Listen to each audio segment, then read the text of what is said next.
আজকে মেয়ের অনেক শখ হয়েছে ফ্রেঞ্চ ফ্রাই বানাবে, আমাদেরকে খাওয়াবে। তো যাই হোক, মেয়ের আর্জি বলে কথা, এখানে তো না করার কোনো অপশন নেই।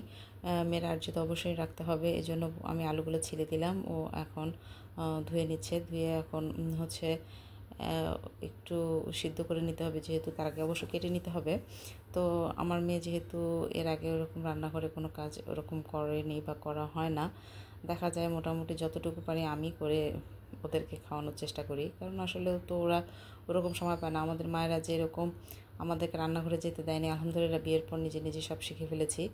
তো আমারও মনে হয় যে ওদের প্রয়োজন যখন হবে ওরাও ঠিক শিখে ফেলবে, শিখে নেবে, এই জন্য আসলে দেই না। কিন্তু যাই হোক, কিন্তু এখন রান্নাঘরে আসতে নিষেধ করি না, কারণ চিন্তা করি মাঝে মাঝে যখন অসুস্থ হয়ে পড়বো তখন কে দেখবে আসলে বাচ্চাদেরকে, তখন তো আর কেউ থাকবে না, ওদের কাজ তো ওদেরকেই করতে হবে। অ্যাটলিস্ট আলু ভর্তা, ডিম ভাজি, ভাতটা যদি করে খেতে পারে, এতটুকু শক্তি সাহস তো রাখতেই হবে মনের মধ্যে, বা আগুনের কাছাকাছি এসে কাজটা সমাধা করতে হবে। তো যাই হোক, আমার মেয়ে সুন্দরভাবে আলু কেটেছে, আমার চেয়ে অনেক বেশি সুন্দর করে কেটেছে।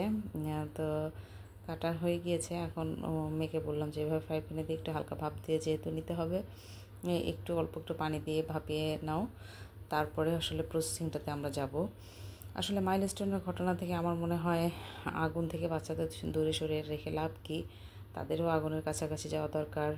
আগুনের তাপটা কীরকম হয় আসলে, হাতে একটু তেল পড়লে, একটু পানি পড়লে কষ্ট লাগে, কিছুটা টুকটাক অনুভূতি আসলে ওদের যখন হবে বা দেখবে, এরকম আমি না করুক, কারো না হোক, কোনো বাচ্চারই না হোক, কোনো বাচ্চার মা চায় না যে এরকম হোক, কিন্তু বলা যায় না কখনো যদি ওরা কোনো কাজ করতে গিয়ে যদি কোনো হোঁচট খায়, শুধু আগুন না, যে কোনো কাজে পটি দা ছুরি নিয়ে কাজ করতে গেলেও একটু হোঁচট খেতে পারে।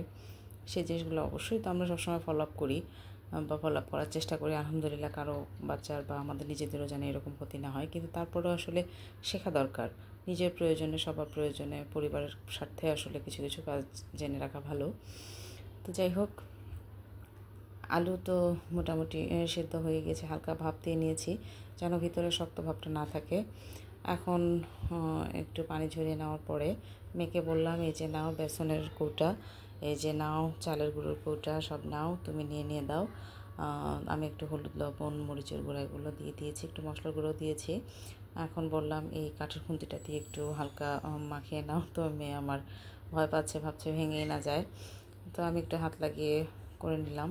এখন মোটামুটি ওকেই আসলে ভাজতে লাগিয়ে দেব। ও যেহেতু ও নিজেই করতে চেয়েছে, আর আমি আসলে যতটুকু করছি নিজে যে মানে খুব জোর করে করছি, ও আমাকে করতে যাচ্ছে না। আসলে এটা করতে আসলে ওর ভালো লাগবে, যেহেতু বলেছি যে তুমি করে খাওয়াবা, তো ভালো কথা, পুরাটাই তুমি করে খাওয়াইবা, এই আর কি। এখন আসলে হয়ে গিয়েছে মোটামুটি মাখানো, আমি একটু হাত লাগিয়েছিলাম জোর করেই। এখন মেয়েকে বলবো তেলে ভাজতে, যেহেতু পুরা রান্নাটা সে করবে, তাই আসলে তেলটা বললাম যে তুমি তেলটা ফ্রাই প্যানে তুমি দিয়ে দাও, তেলটা মোটামুটি গরম হলে তারপরে আসলে ভাজা শুরু করবে। তো আমাদের বাচ্চাদের আমরা কখনো চাই না যে কোনো বাচ্চা কষ্ট পাক, আর আমি এটাও চাইবো না যে কোনো একটা বিপদে পড়লে হয়তো বা ওই জায়গায় আমি উপস্থিত নাই বা আপনারা কেউ উপস্থিত নাই, সেই জায়গাটা যেন সে নিজে রিকভারি করে চলে আসতে পারে। সেই শক্তি সাহসটুকু আসলে আমাদের বাচ্চাদের দেওয়া উচিত। আমাদের সবসময় বলা উচিত যে আসলে তুমি পারবে, কোনো সমস্যা নেই, বা আসলে মানুষ পারে না এমন কোনো কাজ নেই, এসব আসলে তাদের ব্রেনের মধ্যে আসলে কোনো একটা বিপদ হোক। তো যাই হোক, হচ্ছে আমরা তো সবসময় মেয়েদেরকে, সন্তানদেরকে উৎসাহ দিই ভালো কাজের জন্য অবশ্যই। তো যাই হোক, দেখেন আমার মেয়ের ফ্রেঞ্চ ফ্রাইগুলো কত সুন্দর হয়েছে। আশা করি পরবর্তীতে ওরা ইচ্ছা করলে দুবোনে বানিয়ে খেতে পারবে, এবং আশা করি কোনো গেস্ট আসলে নিরাশ হবে না, আমার মেয়ে সুন্দর বানিয়ে খাওয়াতে পারবে। কালারটা এত সুন্দর হয়েছে, আমার সুন্দর এত হতো না কখনোই। আমি আমার মেয়েকে তাই বলছি যে তোমার এত সুন্দর হয়েছে বানানোটা, আমার কিন্তু এত সুন্দর হতো না, তুমি আসলে আরেকদিন একা একা বানিয়ে খাওয়াবে আমাকে। তো এই কথা শুনে আমার মেয়ে হাসছে।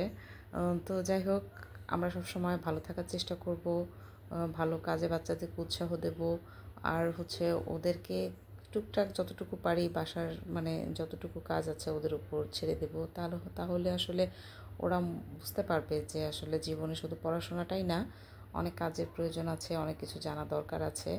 কারণ শুধু পড়াশোনা করলেই তো আসলে মানুষ মানুষ হয় না। যাই হোক, আজ এ পর্যন্তই। আসসালামু আলাইকুম, খুদা হাফেজ। আপনারা ভালো থাকবেন, আমাদের জন্য দোয়া করবেন।